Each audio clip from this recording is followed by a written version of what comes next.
Hello दोस्तों, आज हम वह कहानी सुनेंगे जिसे सिंहासन बत्तीसी की 24वीं पुतली करुणावती ने राजा भोज को सुनाया था। आइए शुरू करते हैं। राजा विक्रमादित्य का सारा समय ही अपनी प्रजा के दुखों का निवारण करने में बीतता था। प्रजा की किसी भी समस्या को वे अनदेखा नहीं करते थे। सारी समस्याओं की जानकारी उन्हें रहे, इसलिए वे भेष बदलकर रात में पूरे राज्य में घूमा करते थे। उनकी इस आदत का पता चोर डाकुओं को भी था, इसलिए अपराध की घटनाएं बहुत कम हुआ करती थीं। विक्रम चाहते थे कि अपराध बिल्कुल मिट जाएं ताकि लोग निर्भय होकर एक स्थान से दूसरे स्थान की यात्रा करें तथा चैन की नींद सो सकें। ऐसे ही एक रात विक्रम वेश बदलकर राज्य के एक हिस्से में घूम रहे थे कि उन्हें एक बड़े भवन से लटकता एक कमंद नजर आया। इस कमंद के सहारे जरूर कोई चोर ही ऊपर की मंजिल तक गया होगा। यह सोचकर वे कमंद के सहारे ऊपर पहुँचे। उन्होंने अपनी तलवार हाथों में ले ली ताकि सामना होने पर चोर को मौत के घाट उतार सकें। तभी उनके कानों में स्त्री की धीमी आवाज पड़ी, तो चोर कोई स्त्री है। यह सोचकर वे उस कमरे की दीवार से सटकर खड़े हो गए जहां से आवाज आ रही थी। कोई स्त्री किसी से बगल वाले कमरे में जाकर किसी का वध करने को कह रही थी। उसका कहना था कि बिना उस आदमी का वध किए हुए किसी अन्य के साथ उसका संबंध रखना असंभव है।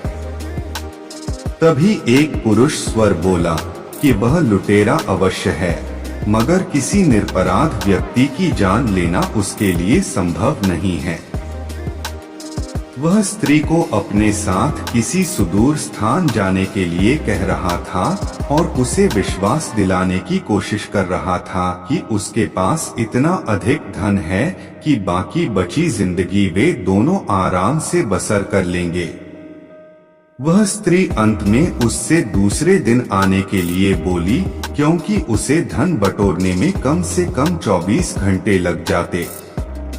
राजा समझ गए कि पुरुष उस स्त्री का प्रेमी है तथा स्त्री उस सेठ की पत्नी है जिसका यह भवन है। सेठ बगल वाले कमरे में सो रहा है और सेठानी उसके वध के लिए अपने प्रेमी को उकसा रही थी। राजा कमंद पकड़कर नीचे आ गए और उस प्रेमी का इंतजार करने लगे।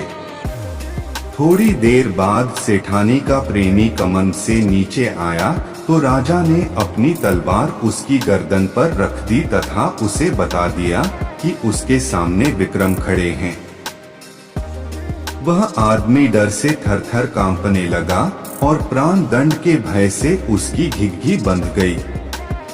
जब राजा ने उसे सच बताने पर मृत्यु दंड न देने का वादा किया तो उसने अपनी कहानी इस प्रकार बताई। मैं बचपन से ही उससे प्रेम करता था तथा उसके साथ विवाह के सपने संजोए हुए था। मेरे पास भी बहुत सारा धन था क्योंकि मेरे पिता एक बहुत ही बड़े व्यापारी थे। लेकिन मेरे सुखी भविष्य के सारे सपने धरे के धरे रह गए। एक दिन मेरे पिताजी का धन से भरा जहाज समुद्री डाकुओं ने लूट लिया। लूट की खबर पाते ही मेरे पिताजी के दिल को ऐसा धक्का लगा कि उनके प्राण निकल गए।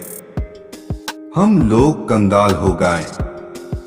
मैं अपनी तबाही का कारण उन समुद्री डाकुओं को मानकर उनसे बदला लेने निकल पड़ा। कई वर्षों तक ठोकर खाने के बाद मुझे उनका पता चल ही गया।